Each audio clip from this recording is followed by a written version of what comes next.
I'm Travis, and I'm a video game nerd. I'm Elizabeth, and I'm a book nerd. And we like to share our nerd nonsense with each other. This week, we read Unwind by Neal Shusterman. This is books and video games. Let's get into it.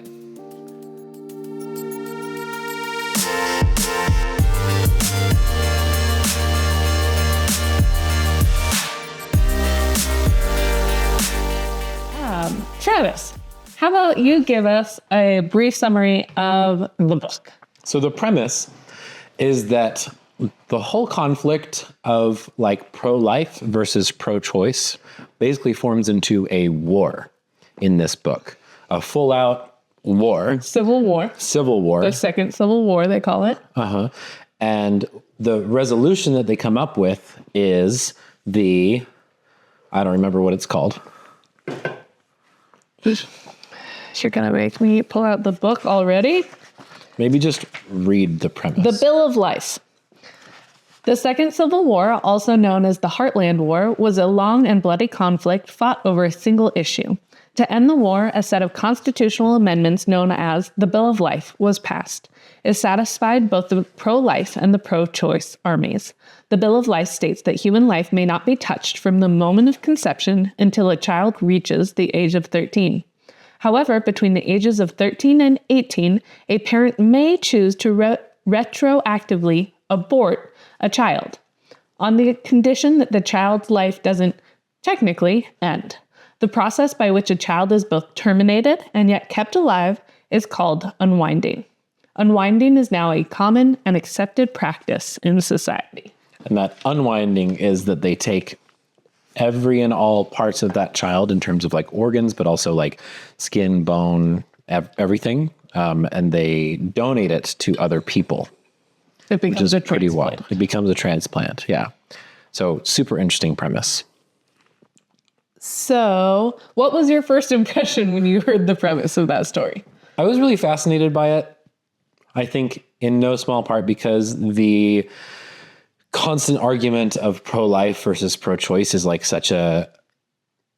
it's so present in today's culture. It's a huge part of politics for a lot of people. It's not all of politics for everybody, but it is something that a lot of people come back to in terms of like they will choose one side of politics because of the way that they feel about this specific issue, even if they don't agree with any other thing that party agrees to. Mm-hmm. For them, it's a single, what's that called? A single issue vote. Like that's all they care about. And so this like solution, if you can even like really call it that, of the Bill of Life, as we've just described, I was just like, that doesn't make any sense, but I am fascinated about it. What about you? I mean, I thought it sounded so dark. A woman in my book club brought this to a book exchange, and I was just like, oh man, that sounds terrible. Like, who would unwind their kid? And someone else was like, well, you haven't had teenagers yet. And I was like, excuse me? So that didn't help, obviously, because, wow. But yeah, I thought it was really dark, but I was also, this is a person who I really trust. And so even though it sounded really dark and terrible, I was like, I'll try it. I'll try just about anything. Plus, we love a good young adult dystopian fiction. We love a good young adult dystopian fiction. So moving on, how do we feel about our three main characters? We've got Connor, Risa, and Lev. And how do we feel about them and their different journeys to unwinding? So differently for each of them. They're all so different and unique. I feel like they all grow and progress throughout the story. I feel like Lev is maybe actually the most interesting to me, though. I feel that. I can get behind that. Because like Connor, you see where he ends up in the end. And if you go back and you like reread the beginning, you're kind of like, okay, I could see how this would turn out. But Lev, like you would not guess his ending by his beginning necessarily. I think that's fair. I do think that the boys are kind of foils of one another. Connor being a troubled child and Lev being the perfect child. But both of them being sent to be unwound. And in her own way, Risa kind of grounds the two of them, as is unfortunately so often the role of a woman. I hadn't thought about it that way, but very much so.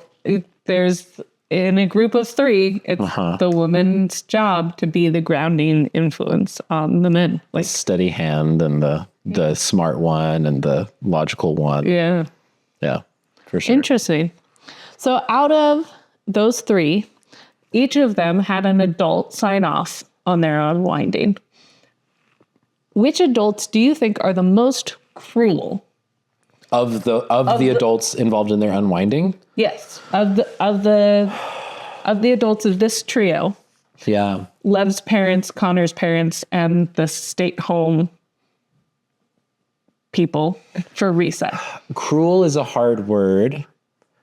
Heartless is maybe the one I want to focus on, because for me that would be Risa, because we're talking about a group of adults who have made and continue to make and don't care about the fact that they're making this decision just constantly. And it becomes very routine. And it's all like, hers is an example of like a very in the system situation, right? Because like Connor and Lev, it was their families who chose, and that was people who are close to them versus people who are in the state schools or the state houses or whatever they're called. State homes. State homes.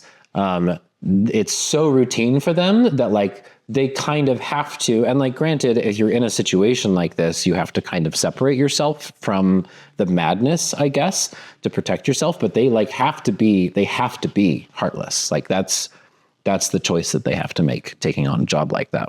What about you? I feel like it's Connor's parents. I think it's straight up cruel to... I think I know what you're going to say, but you should say it. I think it's straight up cruel to have a child, raise it for 13 years, and then decide that you don't want it anymore. Oh, okay. Yeah.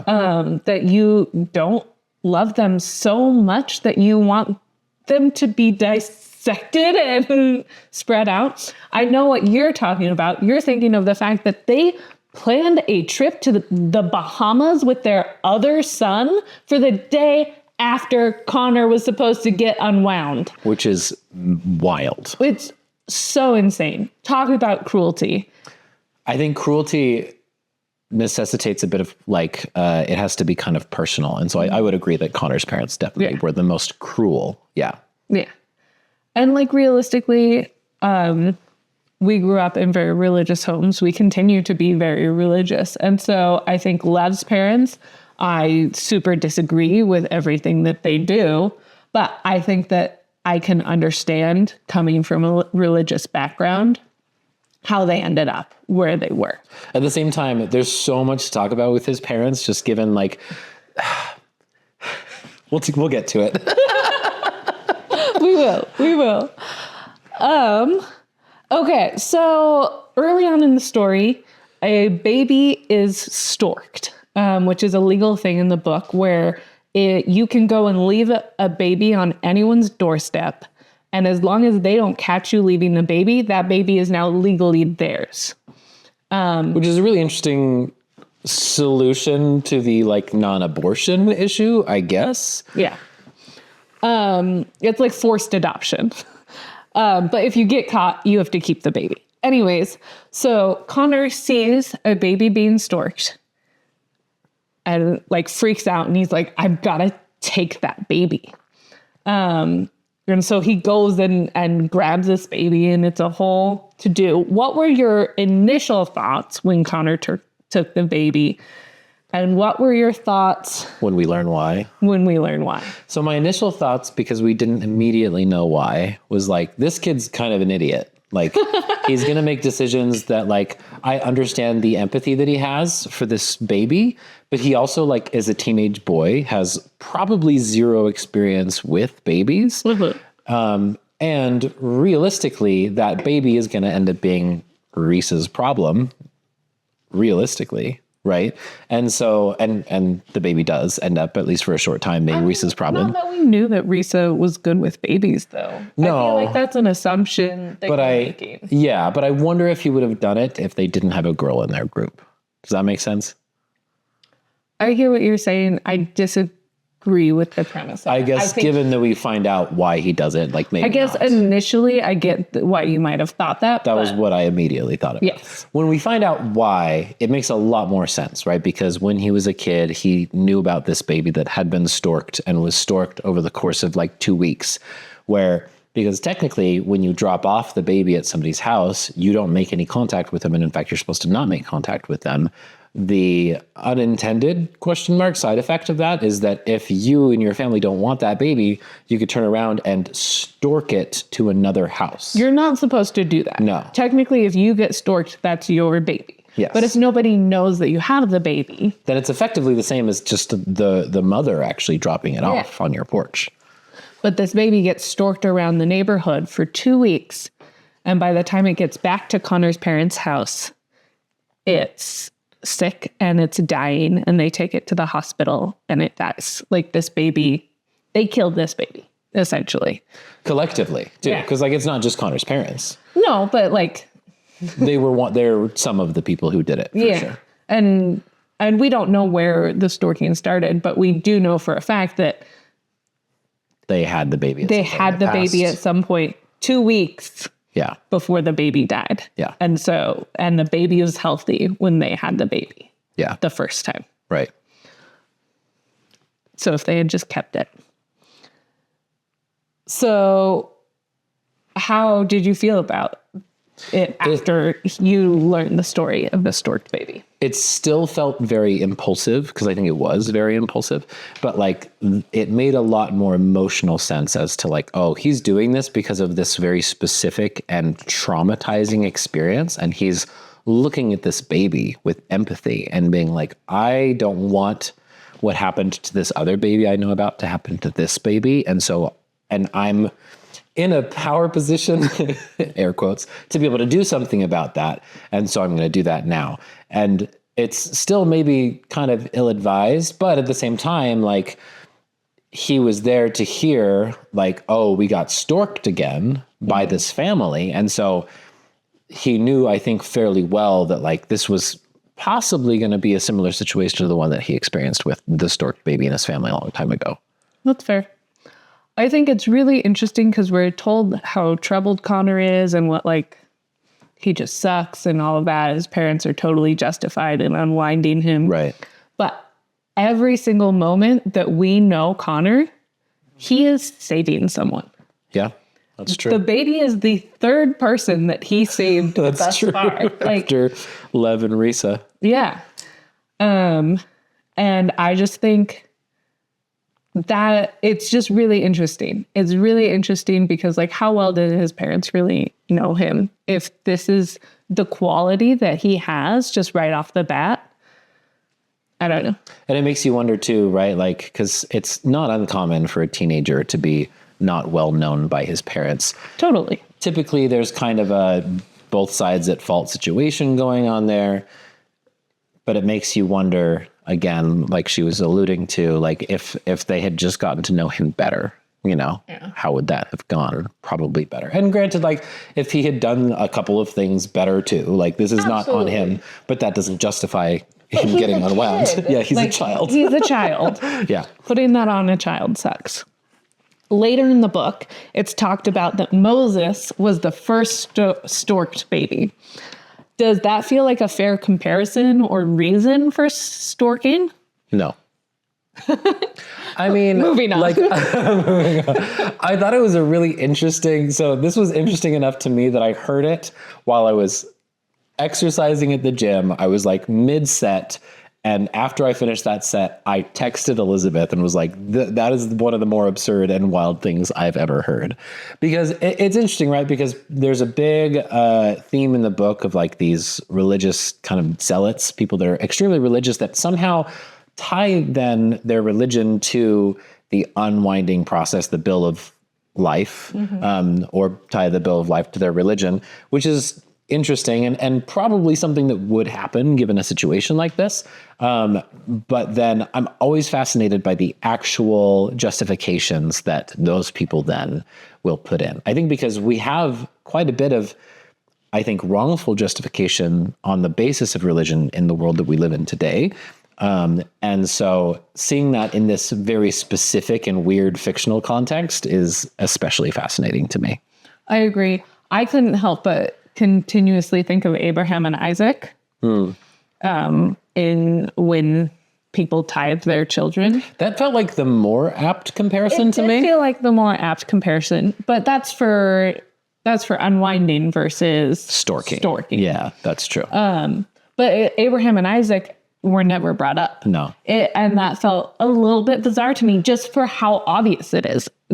That is an example of a time when God asked a man to sacrifice his child. Right. Granted, he then was like, thanks for being willing. Don't do that. Maybe that's why. Is because then they would fear that they would tell their tithed children this story, and the tithed children would have somewhere in the back of their minds this hope, like, well, but God will intervene, like right at the last minute, which, yeah. He does it. Yeah. Because we have agency. Anyways, what were your thoughts upon initially hearing about Humphrey Dumphy? And do you think that rewinding is possible? So Humphrey Dumphy was a really funny thing to me. The first time it's brought up, the first time it's kind of explained because he's referenced, but then they don't talk about it, like what the history is there, what the actual legend is for a minute. The first Until time they're in the bunker with Roland and Hayden and May. So the first time it's referenced at all, I was like, that's a funny thing. I wonder if they'll talk about that. When they talk about, though, in the bunker, what the story actually is, I was like 90% confident that we were going to like meet this kid's family, like his parents who are doing all of this madness. And then I think they mention it like 2 or 3 more times. Yeah. And so it becomes one of those, like when you're reading a book and they talk about a legend and then they talk about it a couple of times, you're like, this is not just a legend. Like this is real, probably. I mean, to a certain extent, I don't know. That's an interesting take because like, did I think that probably that was going to be important? Yeah. But I thought it was going to be more of like a folklore situation that they like rally around than real people. Yeah. In terms of do I think rewinding is possible, it's hard to say in the context of this book, right? Because there are certain like scientific discoveries that are made that even make the transplants possible that don't exist. They're pseudoscience. They're not real in our current world. Like we don't have that science. And so like I can't really speak to the context of this book or anything. I think that the best bet in terms of like as much of a rewinding as you can get is what does end up happening at the very, very end of the book that we'll kind of get to. But I don't otherwise think it's possible. Even with... Okay. No, even with sci-fi and the fact that sci-fi, the part of the brain. So I guess what do you mean by rewinding? So rewinding, essentially, what the legend is that they're doing for Humphrey Dumphy, that they are collecting all of the parts of his body and that they will put him back together and he Fully will and be completely. Humphrey Dumphy again. I don't know. Again, within this context of this book, I would be very surprised, but it would only be within this context of this book. I think that it could even be possible. But the moral implications would be insane. Oh, absolutely. Because you would be taking all of those parts from people who have them in them. And again, in the one example we kind of have of that, it's a lot of people. And so either you are taking all of those things back and not replacing them, or you're doing damage and murder in a lot of cases to all of those people just to bring back this one person. So it would take that one bad decision you made, like as a parent, if you're the parent in this situation, and it would explode it to be much, much worse. Absolutely. I'm not talking about the moral implications. I'm just saying, but there are moral implications. There are absolutely moral implications. But do you think that we have several books after this book? Yeah. And so I'm just curious whether you think rewinding is possible.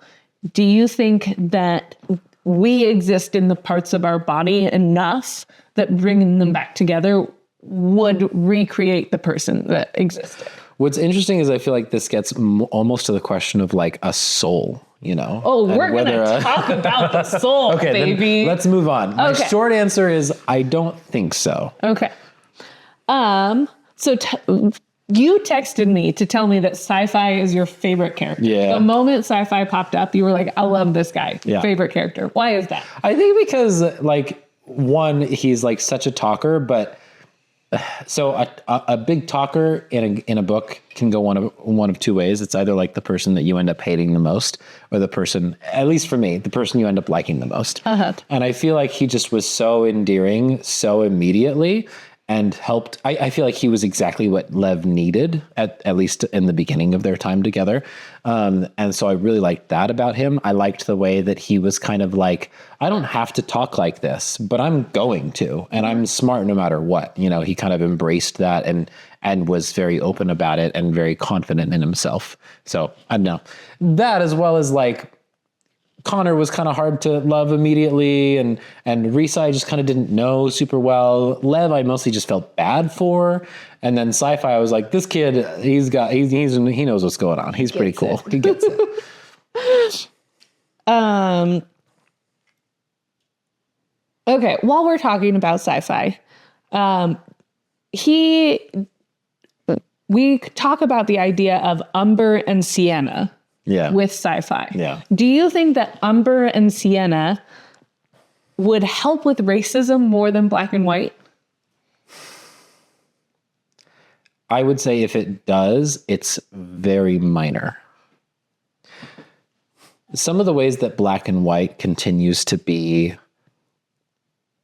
maybe have a negative impact, I feel like, on the subject of racism is the fact that Black and White have their applications in so many other contexts in our culture. Mm-hmm. And so, you know, the phrase black and white, like it's not as black and white as that when you're talking about like a moral issue, for example. You know, when you're talking about black and white, it can be really easy for the person hearing it to hear it as like black, bad, white, good. Mm-hmm. And there's a lot of those kinds of things in human culture and the way that we talk about things, as well as like darkness is bad and light, or the absence of darkness is good. You know, there's a lot of those things that like aren't necessarily intentionally drawn towards the issue of black and white, but because of the fact that those are the terms we've used for so long, like it ends up becoming this like bad versus good thing, even I don't know. So I do think that the terms Umber and Sienna could like help a little bit, but they won't change the fact that like at our core, there's a great deal of racism that happens because of the environments that we grow up in and because of the things that we're exposed to, or in a lot of cases that we're not exposed to. And there's nothing that's going to change that, or well, terms are not going to change that, just changing the words for it. So do I think it would help? Maybe, but I don't think that it would like make all the difference. What do you think? I have really mixed feelings about it. I think, like you said, it takes away that connotation of good and evil and everything, and is more accurate realistically. Yeah. Because, I mean, I might be Paperwhite, but like you're not Paperwhite, and black people are not black; they're umber. Yeah. I think that the describing words of it are more accurate, if only for that. I think that there's a benefit. Yeah. To be more accurately described, and to take away that connotative meaning. But again, I think it's, as humans, we're us versus them. There's always an us versus them. I did really enjoy, though, seeing those words used throughout the book. I thought that was refreshing. He used those words to describe people. Oh, she's an umber girl. Oh. So it caught on, at least. People are kind of trying. Yeah. And I don't know, it was refreshing to have it in there, I think. I think that's fair. So you were extremely angry after Roland tried to sexually assault Risa, but not just at Roland. Tell me what was going through your head. I was upset at Connor. Obviously, like, it worked out. If you've read the book, you know that, like, Roland doesn't proceed to then actually sexually assault Risa because Connor somehow understood Roland on a really deep level and understood what Roland's, like, intentions were and his motivations. And he took those away from Roland with the way that he treated the situation. And so, like, I get that maybe he made the right choice and everything. But I think in the moment, I was, like, so on Risa's side, where I was so like, how can he do this? How can he just walk out? And also, he's behaving so weirdly. And the book does an okay job, I think, of, like, talking about that roller coaster of emotions that Risa has, and the fact that she kind of had the same grappling that I'm currently having, that I'm currently describing, of, like, well, but I guess it worked out. I guess he knew what he was doing, but, like, still so angry about the fact that he did what he did and that he treated the situation the way that he treated it, right? Like, it's the way that it felt in that moment is really hard to overwrite with the actual outcome of what he did. Mm-hmm. I think Risa, he was doing exactly what Risa told him to do, though. Yeah, but even she didn't recognize that immediately. She didn't recognize it because she was in fight or flight. Yeah. She wasn't, and I understand her anger. I think I was surprised by your anger. Because, like, Risa in that situation, absolutely, I get it. That is an awful situation to be in, and no one should ever be in that situation. And she is allowed to be angry at whomever and whatever she wants to be in that situation. But I just thought it was really interesting, you having all of the information, knowing that Risa said what she said to Connor. Like, don't get into a fight with him. He just wants an excuse to kill you. Right. I don't know. And pay attention to him. She told him to look at his patterns so that he could. And so Connor did exactly what she told him to do. I know. And so I don't understand you being mad at Connor. I'm not mad at Connor. I think there's a part of me that's like, Connor couldn't have been 100% confident that that would work, but he probably was like 5% confident that that would work. And there's a part of me that's like, so he was leaving a still 5% chance that he would still sexually assault her. And granted, like, maybe and probably there were no other options. And so, like, still the best route for him to take. But I think if I put myself in Connor's shoes, could I leave a 5% chance of that happening to somebody that I know? I don't know that I could.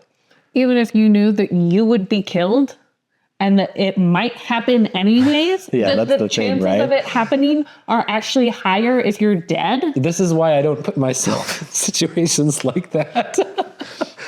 Connor didn't put himself in that situation. I know. I'm not blaming Connor. You are blaming Connor. A little bit. So angry I know. At Connor. It's okay. It worked out as discussed. It worked out. I just, like, at the time being, I think that I, like Risa, had a hard time overriding the feelings of the moment with the outcome of the whole thing. I think, though, it succeeded at making you hate Roland. Yeah. Right? Oh, absolutely. Because I think Roland up to that point was a bully and he sucked. And but I think that maybe became a point, not where he was completely irredeemable, but kind of. Like, I don't know. That's how I felt. Okay. We're getting deep. Do we need to take a break before we get deep? No, let's just get into it. Let's just get into it. Okay. In the shipping containers, in the dark, in these groups of 4, it's discussed that pretty much the same conversation is happening across all of the containers. And that conversation is about, when do you think a soul begins to be? Each of the boys in the shipping container that we got to see had an answer. Connor said at birth. MB said when they start sucking their thumb or kicking in the womb. Diego said when they're loved. And Hayden said, I don't know. So I think I'm on Hayden's side. This is an issue that comes up in our world, right? Because when it comes to like abortions, for example, there's a lot of people that argue about, you know, when you terminate an abortion could be ending life or might not be ending life. And for some people, it's like immediately at conception, that's a human life. For some people, it's heartbeat. For some people, it's going to be something like when they suck their thumb or when they can feel pain or, you know, whatever else. And for some people, it's like, that's not a human, that's not a conscious being or whatever until they're born. And when I've kind of like looked at all of those things, I'm just kind of like, I'm glad that I'm not in a position to have to make that kind of decision because I don't know. Like, I have no idea. I'm sure God knows. As a religious person, I'll say that. But I personally don't know. And I'm in a very privileged, obviously, position to say, I don't know. And that's not up to me. So, but in terms of a soul, I don't know. The one thing that I was really sad about was Diego's answer. I feel like I've got to read it. So Diego, right, is I guess you got it marked. Yeah. So he says, a person don't got a soul until that person is loved. If a mother loves her baby, wants her baby, it's got a soul from the moment she knows it's there. The moment you're loved, that's when you got your soul. And so maybe I feel like it's a really naive point of view because you could be making the assumption that all babies are going to be loved by their mothers. And I'd like to believe that at least most of them will be. But if you're never loved by your mother, does that mean that you don't have a soul? Does that mean that you don't have intrinsic self-worth? And I refuse to believe that personally. And I find the whole idea pretty sad, honestly. I mean, I also refuse to believe it, but I can understand where Diego's coming from.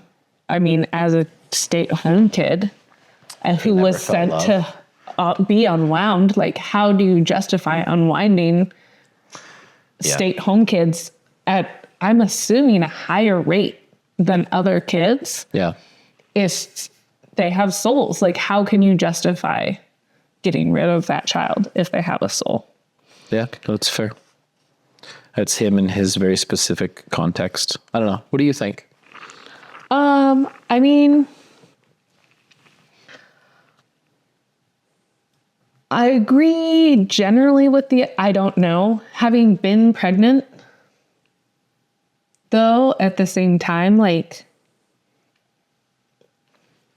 I get Diego's perspective because as a mother, having been pregnant, the moment that I know that I'm pregnant and there's a baby in there, however far along I am, I love whatever is in there. I love them, and it's a loss when they're gone. Yeah. Having had some miscarriages. Yeah. And so, like, I think obviously to a certain extent, I disagree with Diego, but I also, that first statement that if a mother loves her baby, wants her baby from the moment of conception, like, I think that makes a huge difference. And I think it's hard. I have a hard time understanding women who don't.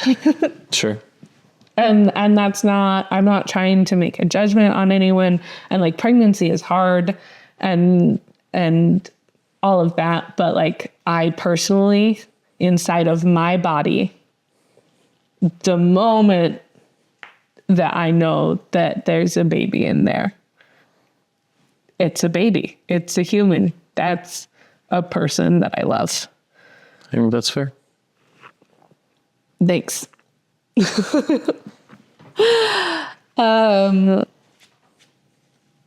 So what were your thoughts about the end of Sci-Fi and Lev's journey together?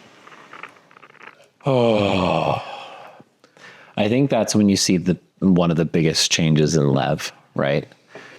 Because you get to this like pivotal moment where Sci-Fi is somebody you can tell Lev has really grown to love and respect. And he sees Sci-Fi / Tyler Sai-Tai is, I think, what the chapter is titled. He sees Sai-Tai in this just devastating situation and he really feels, I feel like, for Sai-Tai. And he is ready to end the lives of Tyler's parents for this cause of like, you better tell your son that you will never unwind him. Even though like the parents are sitting there thinking like, well, but we did, and you can kind of tell, I feel like the parents kind of like, they don't get it. Like it doesn't connect with them. And I feel like Lev kind of understands that and is like, well, I'm going to make it connect with them as fast as I can. Like I am going to expedite that process because I'm not going to allow them to sit here and ponder it over for 5 minutes, understand what's going on, realize that if nothing else, they need to say this lie, just so that their son can kind of move on, ? And so like, you see Lev make that change, and I feel like that's kind of the beginning of a very steep downhill for Lev. I mean, yeah, I think that Lev, obviously there comes a point where Lev decides he wants to live. Yeah. Right? Even though he was a tithe. But I think that was really the moment where Lev recognizes that unwinding is wrong. Yeah. Like on every level, unwinding is wrong. Which is a big shift for him. It's a huge shift from everything. And I think that is the moment where we lose Lev. Because everything that he knows has now been taken away from him. Because he was raised to be an unwind and a tithe, like that is everything that he is. He has to believe that it's good. He has to believe that it's worthwhile. He has to believe in a God that wants that. And between Pastor Dan and these moments, everything that he is taken away from him. And I think that's the moment that we see Lev going the path that he does end up going, the path of chaos, because he doesn't exist anymore. Yeah. His identity is completely gone. And he doesn't immediately have anything like good to replace it with necessarily, except for this one thing, which is unwinding is wrong, which you could say is like a good thing to be part of his identity. But when that's the only thing there, you end up with a really like an extremist situation, which is what happens. Yeah. I think, something that I do want to talk about is how being storked doesn't have to be a bad thing. Sci-fi was a storked baby. Yeah. I think that sci-fi is a triumph of love. If you think about everything that he's going through, the fact that his parents paid extra for his temporal lobe or whatever it was so he could get a whole one, which obviously ended up backfiring because Tyler was in there. But they loved him enough to spend that extra money. They loved him enough when he went off to be waiting for him where they knew he was going to be. They supported him through it. They supported him afterwards when he felt like he needed to share the story of Lev. Yeah. I think best adults in the book, probably. Oh, easily the best adults. Well, but that's also a thing that you and I have talked about. Yeah. I think it's really interesting. And I don't know if we want to get to this now or if we want to get to this later, but you saw this as a really dark book where you just kind of hated everyone. For a while, yeah. At the beginning. And for a while even thereafter. More than halfway through the book, I would say. And I felt so much hope in this book. I think I just saw people trying and how much a difference each individual person was making. Every person that made a good choice was making such a difference. Yeah. I think of the truck driver. Well, no, let's go further back. There was the other unwind who didn't turn Connor in. Yeah. There was Pastor Dan. Who told Lev to run. Yeah. There was the truck driver who put Connor in a position, like obviously it didn't end up working out and I feel for that truck driver, but like who put Connor in a position to get away. There's Connor who saved Lev and Risa.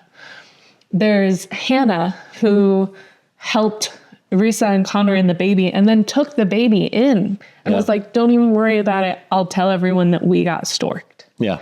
There's the shopkeeper, Sophie. Is Sophie her name? Maybe. There's the fatigues. There's a lot. There's so many people that are just doing good and making good decisions in the minutia that I think is so beautiful. Which is super valid. I think that I had a hard time seeing the good through the bad of the system in terms of a numbers game, and granted, I should have taken those examples as examples of like, well, these are not the only good ones. Like if we've run into this many people so far and this many of them have been good, then that's like a pretty decent ratio, or like an okay ratio at least. And I should have really taken that to heart. I think I think the premise of it all got to me, and I didn't love the premise, but I was still fascinated by the premise, if that makes sense. And so I ventured into it without like really preparing myself for all of the dark that was going to be present in the book. I think that's really interesting. I think with dystopian novels of this nature, the goal is to look for the good. Yeah. I mean, I would say The Hunger Games is a similar thing where that's a dark premise. Yeah. And there's a lot of dark things happening. There's a lot of bad people. I think you get a little bit more of good people just because we start in District 12, which is a very humble community. Yeah. But if we were to follow other characters from other districts, especially like those career districts, I think we would see a lot more evil. Yeah. It's just where we came from. Yeah. And so I think maybe that's the difference between the experiences that we had. Yeah, that makes sense. When the Admiral takes MB away and it's revealed that he's Mr. Dunphy, what were you thinking? It kind of clicked. It made a lot of sense. I feel like there was this moment where the author maybe wanted you to think like, oh no, are they going to like tear MB apart for his lung to put back Humphrey Dunphy? Mm-hmm. Gosh, that's so hard to say.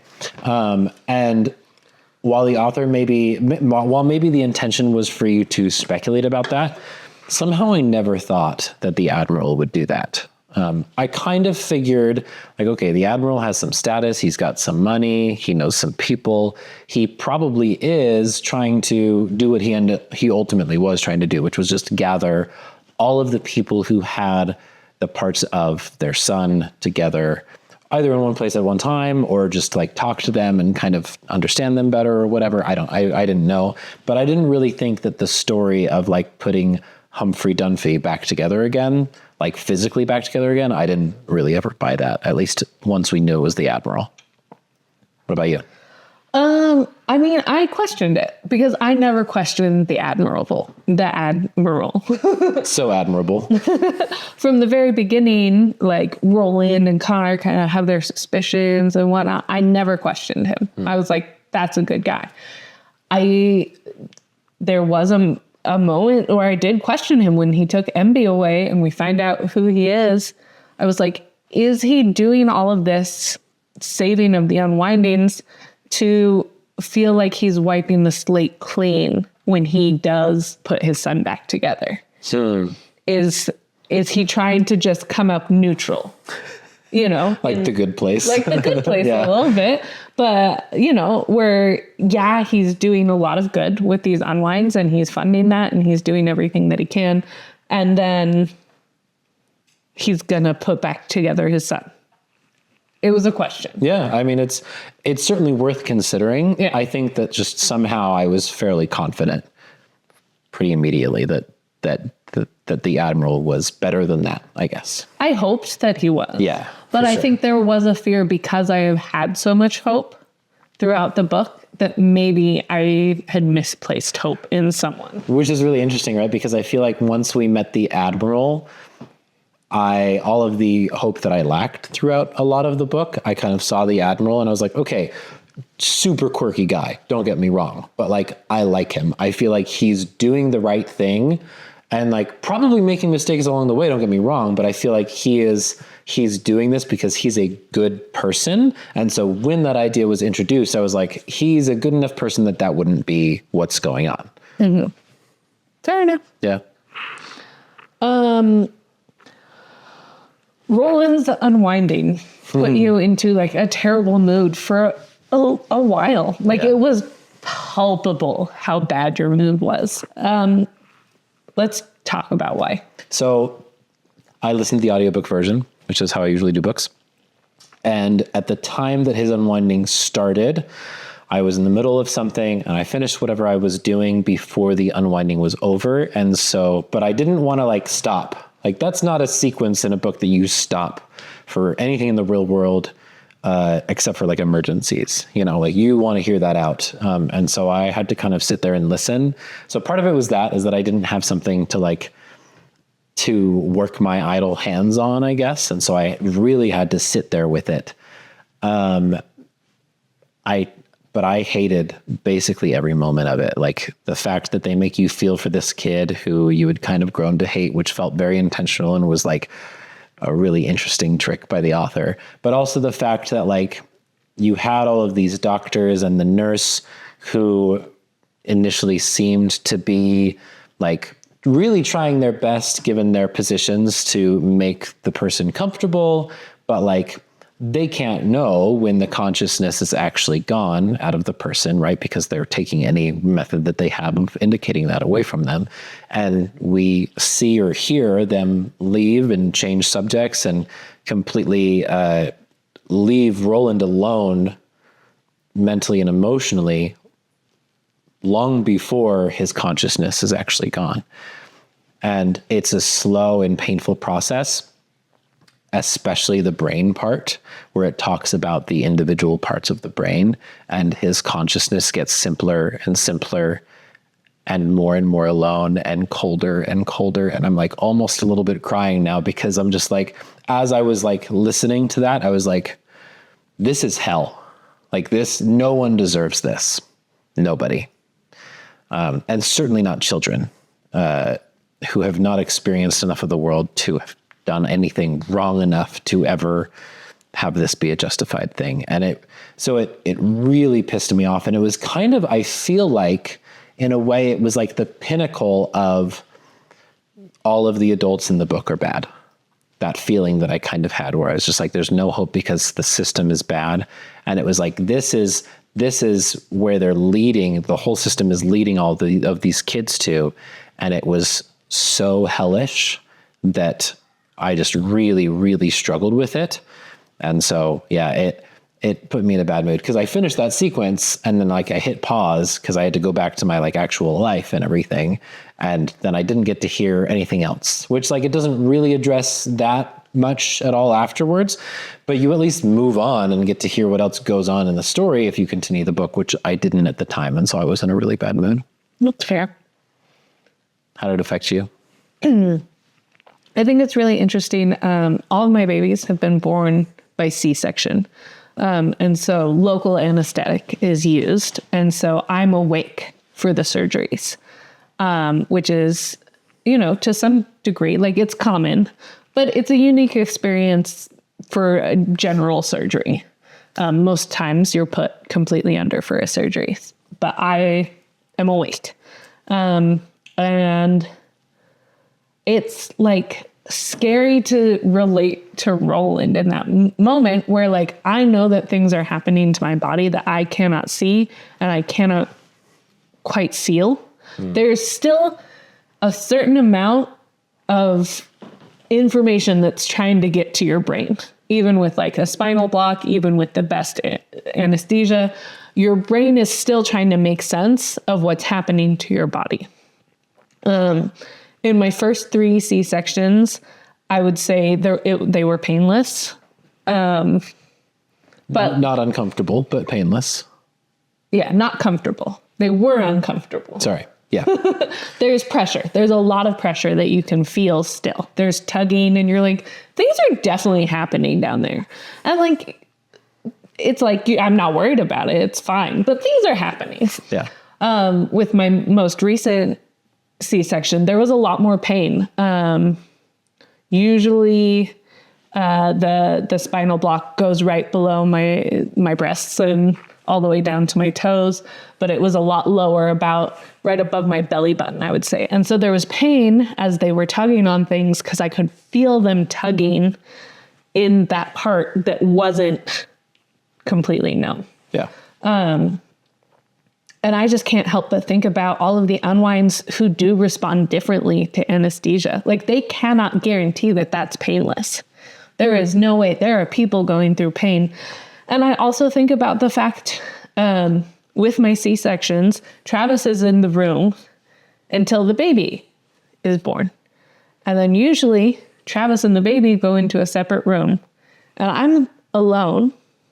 I didn't think I was this emotional about this, but I'm alone on the table while they sew me up.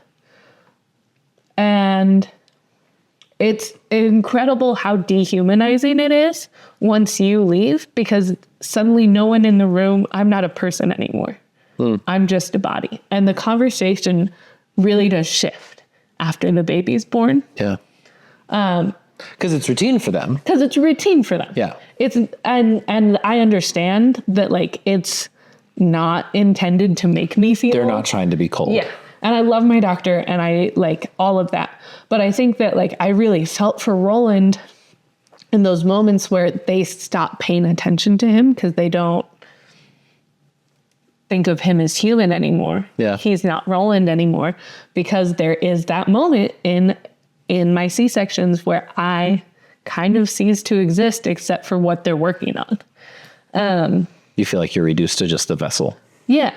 And it really doesn't bug me that much in the moment, but thinking about that happening to someone as their life is ending, I think is a lot. It makes me feel very emotional about it.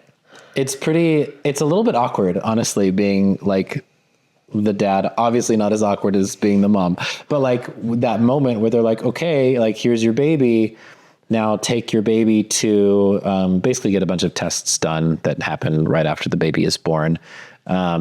And I remember the first time it happened, the first time, I guess, that I left you in that room, I was like, this feels wrong. Like, why am I leaving Elizabeth? Like, I love this baby, don't get me wrong, but I love Elizabeth more. And so, like, I was a little bit uncomfortable with it, but like, I think that I understood that that was kind of how that generally goes. And there's nothing that I can do really to help, honestly, for either of these people. But that at least, like, the baby in her first moments of life will have someone there who does, like, really love her and who will know her. But yeah, it's interesting. It's a little bit tricky. It's funny because I have distinct memories of, I think for the first C-section, the doctor talking about going and seeing Hamilton. Mm-hmm. Hamilton was like a really big deal at the time. It was like not brand new, but like fairly new. And she and maybe her husband, I don't remember, had like flown to New York to see Hamilton. And we were like starving students who loved Hamilton. We were like, must be nice to be able to just fly off to New York to see a Broadway show. But I also remember at the time being like, this has nothing to do with like what's going on, but maybe this is a tactic to keep Elizabeth's mind off of what's going on, because it was also an emergency C-section. And so there's a lot of stress in a situation like that. But of course, you know, our doctor has performed a billion C-sections, including, I'm sure, a bunch of emergency C-sections. And so in terms of like, if her goal was to distract, like, I think she was doing a fantastic job. And we really do love this doctor. Yeah. But yeah, it's interesting, the comparison. But even in that moment, you were a part of that conversation, right, which made me feel like a part of the conversation. Okay, even by if extension. I wasn't. Yeah. Because we were all having a conversation. Mm-hmm. But the moment that you left, I wasn't included anymore. And like, there's a screen. There's literally a blue sheet. I can't even see them. Yeah. The first one, too, was especially daunting, I think, because Elizabeth had been in labor for a very long time. And so in that operating room, she was like falling asleep. And when your wife is on a table stretched out and cut open and under general anesthesia, local anesthetics, and she's falling asleep, your brain is telling you, hey, your wife is dying.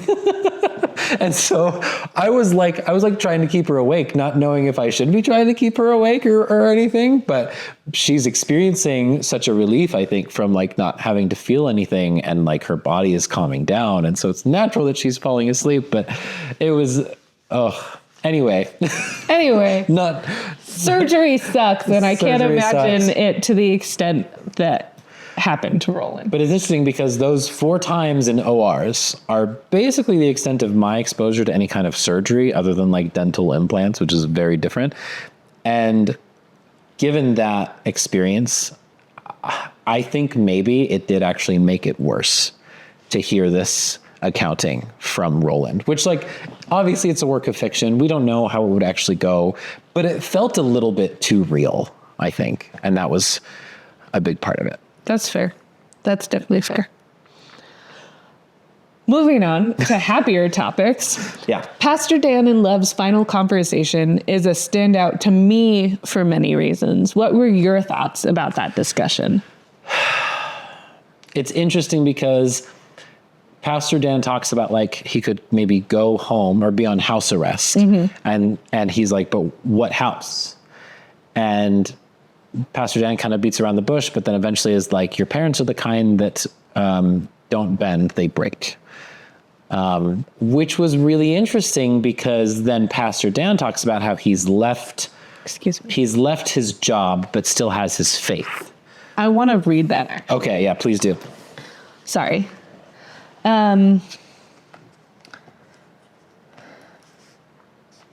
Pastor Dan straightens out his shirt and shivers a bit from the cold. He doesn't really look like himself today. This is the first time Lev has seen him without his pastor's clothes. Why are you dressed like that, anyway? He takes a moment before he answers. I resigned my position. I left the church. The thought of Pastor Dan being anything but Pastor Dan throws Lev for a loop. You lost your faith? No, he says, just my convictions. I still very much believe in God, just not a God who condones human tithing. Lev begins to feel himself choking up with an unexpected flood of feeling, all the emotions that had been building up throughout their talk, throughout the weeks, arriving all at once like a sonic boom. I never knew that was a choice. All his life, there was only one thing Lev was allowed to believe. It had surrounded him, cocooned him, constricted him with the same stifling softness as the layers of insulation around him now. For the first time in his life, Lev feels those bonds around his soul begin to loosen. You think maybe I can believe in that God too? So good. I feel like Lev goes from being like his parents, which is kind of odd because he's like at that point fallen out of faith and fear of God or whatever, but is still like his parents because he didn't bend, he broke, right? And he goes from being like his parents to being, I think, more like Pastor Dan, or even just understanding that that's an option, right? Where he's like, I didn't know that was a choice, like that you could choose to like not have such strong convictions in like this really weirdly dogmatic part of the church, specifically to Unwinds, but that you could still have faith in God. And I loved that, I think, because as someone who has faith in God, I feel like I have seen examples of people who cannot bend, but only break. And there's a lot of, I want to be careful with how I say this. It's really easy to justify that mindset by being like, well, of course I wouldn't bend because God wouldn't bend, which I understand. And God knows more than we do. And we aren't meant to know everything yet. And so I think in the meantime, it is understandable and maybe the goal of God to kind of not understand and know everything, right? He kind of wants that for us to some degree because it's important for us to put our trust in him. And putting our trust in him means that we don't always know perfectly exactly everything that's going to happen. We have to be willing to bend for God in a way. What are your thoughts? I think I just loved that Pastor Dan gave Lev a piece of himself back. I think, like we talked about earlier, Lev lost every sense of his identity. And Pastor Dan was able to give him that piece back. Yeah. And do so by example. Pastor Dan wasn't like, well, you, Lev, can go and live this way, I guess. He said, I've decided to live this way. You were the reason that I changed my mind about this institution. Yeah. And you get to have that choice too if you want it. And I don't know. I think that that's really beautiful, to that choice that Lev doesn't even know is a choice. His life has been just one path that was knocked off into chaos. And there are branches off of the path, and this is the first time he knows that there are branches off of the path. And I think that that's really beautiful. I think it's really beautiful to see how many paths there really are. It's really interesting too, given the context of the book, right? When you consider that the whole idea for an unwind, at least like not in the tithe circumstance, but for everybody else, the whole idea is that like they've gone off the path. There's no coming back. Mm-hmm. And so it like what Pastor Dan does and says also goes against that principle, which is that like there is a middle ground there. Like there is like, you can be a not so great kid. That doesn't mean that you deserve to be ripped to pieces. Mm-hmm. Versus the system that they live in. It is basically like either you're a good kid and you get to stick around, or you're not and you get to be ripped to pieces. And they like kind of sprinkle this fluff on top of it of like, but don't worry, like it's going to be for a good cause, blah, blah, blah, blah, blah. We'll make a good kid out of you yet, you know, which is really ridiculous and sad. And so I love that contrast of Pastor Dan's character against the premise of the book. I think it's really cool. But also Pastor Dan needed a perfect kid. Yeah. To change his mind. Yeah. It wasn't, I mean, I wonder how many kids Pastor Dan sent to Unwind spouting out that this is God's will and they're so great and that's why they're being unwound, an unblemished lamb or whatever. Yeah. It took a kid who he truly believed didn't deserve it to change his mind. And it's why I still feel sometimes like I love the arc of Pastor Dan theoretically, and I still struggle. I mean, I think that not all. I think that many times in extreme circumstances, what it takes for us to change our minds. So I understand it, but I think it's hard. And it'll be really cool to see if and whether we're able to follow Pastor Dan through the rest of the books, see what he does with his newfound understanding of life and God. Yeah, I agree. So this is the first book in a series. Do you have hope that there will eventually be satisfactory resolution? I do. And I'm a little bit nervous because aren't there like a lot of books? There's 4, I think. So that means there's a lot of conflict ahead, right? Yeah. At the end of this one, it kind of talks about how a great deal of people are kind of starting to change their mind. There's like a lot of protests outside of like Washington and everything or something like that. And so you kind of see like the beginning of that. And like definitely a big system like this, it takes time to change. But there's a part of me still that's kind of nervous and it's kind of like, wasn't this enough? Didn't we suffer enough? Haven't we suffered enough for like a long, long time, given however long this has been going on? I do have hope for it. But I do think it's still going to be a long and painful road, if that makes sense. Yeah, absolutely. I don't think. I mean, I agree. I don't think change happens overnight. And I think that can be hard. Like, I do think that there's probably a lot more pain coming for us in the future books. But again, I see a lot of hope. I saw a lot of hope in this book. And I think the ending of this book is a hopeful ending. I think we see hope for the future, and I think that's the goal. I mean, I could be wrong. Maybe Neal Shusterman is like, you're understanding everything poorly. Everything is bad. But I don't think so. I feel hope at the end of this book. I see hope. And I see Lev in particular. I see Lev being a figurehead in the media. I see Connor and Risa being a figurehead in the counterculture. And I think I think we need both of those. I think we need revolutionaries and we need, people. And it's interesting. Sorry, I'm mid-thought, but Lev is both, right? Because he's a hero, but he's also a terrorist. Yeah. Like, he didn't end up clapping, but he would have. Yeah, he would have. Just one more question. Who would you recommend this book to and why?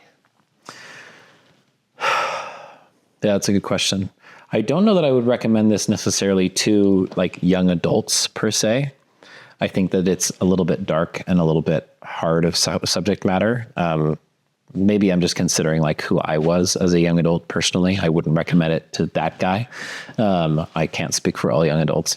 But other than that, I feel like there's a lot of really interesting moral quandary questions here. And I would generally recommend it to almost anyone else, at least assuming I could see them as a person who's willing to bend without breaking. I feel like that's going to be actually a factor here, is that if you're not willing to accept middle grounds, if you're not willing to accept that like there is redemption for people even when they've done really bad things, then this might be a hard book for you. Or maybe it's the book that you need. I don't know. That's fair. What about you? I think I would agree. I'm not sure. I think that there are young adults who are mature enough for it, but I definitely think that it's a fine line. Yeah. And because of the heavy nature of it, I worry. Yeah. But I think for adults, I think it's a must read. I think that any adult could benefit from it and see that the way that we make the world into black and white, like we talked about earlier, yeah, the connotative meaning, I think that is destructive. And I think that this book illustrates it. The more that we create divisions of black and white, the more our world suffers. We've got to learn to bend without breaking. We do. I agree. And with that, this has been Books and Video Bames. Thanks for watching. Love y'all.